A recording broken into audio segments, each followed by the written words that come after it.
okubeera nga mwana wattu mulonda Rawda Islam Media nga mwana wattu ekyokusomerako kyammwe eddiini y'owekitiibwa Allah. Twagala okwebaza baganda baffe aba Balikis Spices abatuteekamu ssente programu eno okubeera ng'ogiraba ku mpewo. Balikis Spices basangibwa Bweyogerere, mwana wattu Kirinnya Namataba Road, oluguudo olwo olugenda ewa Honorable MP Ssemujju Ibrahim Nganda gy'asula.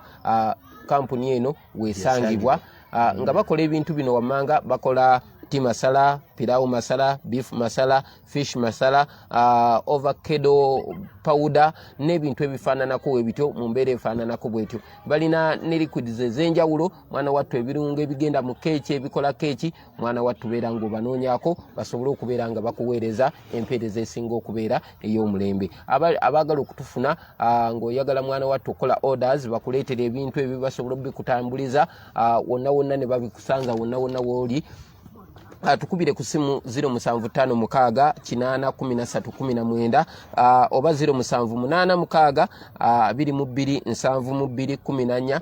Ojja kubeera ng'oyogerera ddala ne CEO muganda waffe Abdul Nasiri mwana wattu gy'ali okubeera nga akuweereza mu mbeera efaananako bwetyo. Tunoonyeeko